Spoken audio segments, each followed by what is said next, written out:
It's always been one of my wishes to see the world without lenses and to see the night sky with its twinkling stars.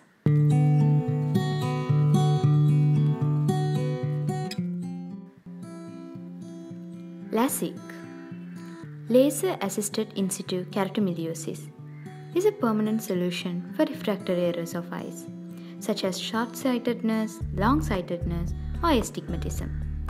I had astigmatism, which means you have more than one focal point, making your vision blurred. It can be done for people between 18 to 45 years of age. It's done as an outpatient surgery, which means you don't have to get admitted to the hospital before or after the surgery. It's a very short surgery, done under 30 minutes.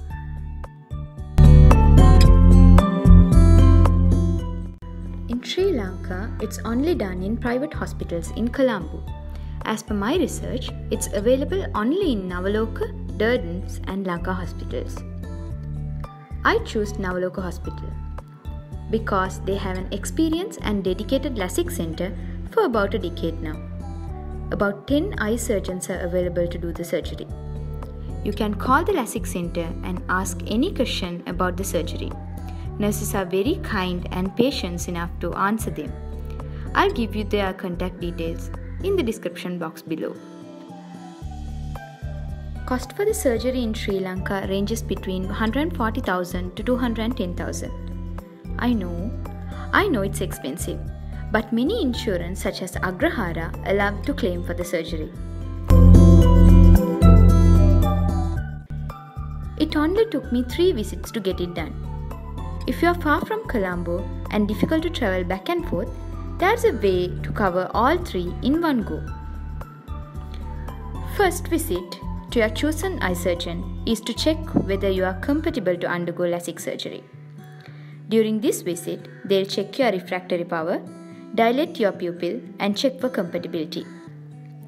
Because your pupils are dilated, your vision will be blurred for about 2 hours.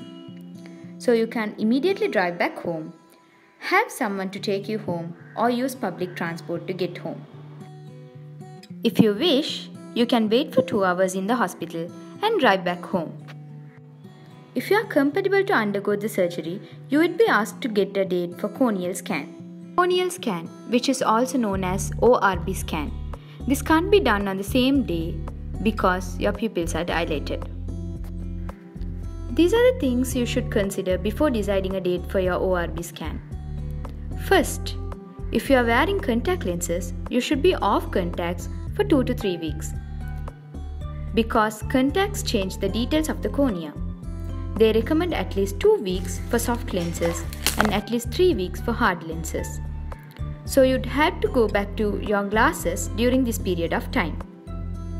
Second, it's better to do the surgery as early as possible after your scan is done. Because with time passes, your eyes can change from the information they got from your ORB scan. They have to repeat the scan if the surgery is not done within 3 months of the scan. And in between the scan and the surgery also, you can't use your contact lenses.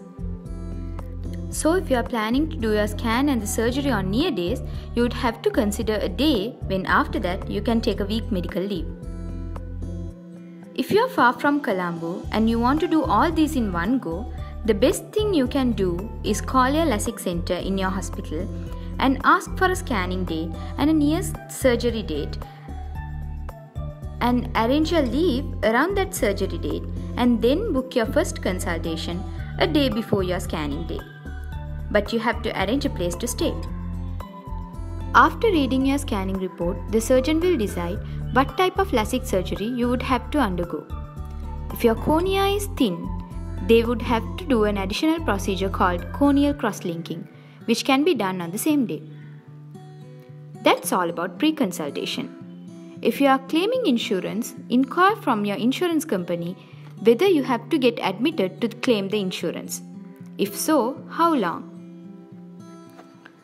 Additionally, I was instructed to stop smoking at least 2 weeks before and after the surgery and stop alcohol at least 24 hours before and after the surgery. To take a shower and wash hair and not to wear makeup hairspray, hair cream or gel on the day of the surgery, and arrange transport to go home after the surgery to avoid self-drive. On the day of the surgery, I was waiting for the surgeon to come for about 2 hours. I was asked to change into sterile surgical scrubs. They cleaned my eyelids with betadine solution and instilled anesthetic drops into my eyes. Inside the theatre, they gave me a little teddy bear to press on it for stress relief. They took me under a machine and asked me to focus on a green light. They kept my eyelids open with a retractor, so I couldn't blink even if I wanted to. During the surgery, although I didn't feel any pain, I felt a little pressure for about 10 seconds on each eye. The actual procedure inside the theatre took only about 5 minutes. My advice is not to concentrate on what's happening in front of your eyes, but to think something else. My surgeon was reassuring me all through the surgery. In the first few hours of recovery, I was pouring on tears. After about 6 hours, the tears got less and less. I could immediately see a difference in my vision, but had increased sensitivity to light. They said up to 3 days there'll be mild pain and discomfort, which I didn't have thankfully. Up to 1 week, there'll be increased sensitivity to light, hazy or blurred vision. I had it until 4th day post-operation. Up to 4 weeks, I should expect dry eyes, difficulty in night vision and glare, which also I didn't have, and up to 6 months fluctuation in vision. My recovery was an amazing one, which didn't have much problems. These were the things I got from the hospital for the first few weeks post-operation period. An antibiotic drops to protect your eyes from possible infection, a steroid drops to reduce swelling, and this is the artificial tears to prevent dry eyes, and this is to help wound heal faster. Your doctor may prescribe you similar medications. These are the eye shields to wear whenever you sleep to avoid scratching your eyes in your sleep. And these are sponge gauze towels and normal saline to clean around the eye area.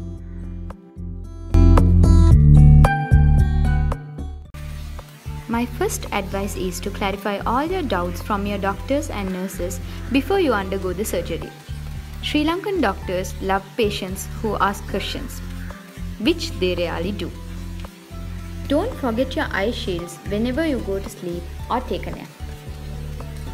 Buy a good UV protected sunglasses because increased light sensitivity is unbearable on the first few days. Put your iPhone in night mode and zero brightness. It really helps the eyes. Tell your friends, family and colleagues beforehand that you won't be available for texting at least for 3 days after surgery. There's no restriction as such to use your eyes to read or work. But as soon as you feel that your eyes are tired or sore, give rest to your eyes. Don't strain your eyes, it gives a terrible headache. Download audiobooks or your favorite songs to listen when you can't read or work. If not, have someone with you to talk. They place a contact lens to be removed in 1 week after the surgery. So make sure to follow your doctor's instruction after your surgery. That's all for today. Hope it was informative enough to decide whether to undergo the surgery or not. I can see the twinkling stars at night now, which I couldn't do when I was wearing contact lenses. I'm so grateful for it. Thank you for watching. See you again in the next video.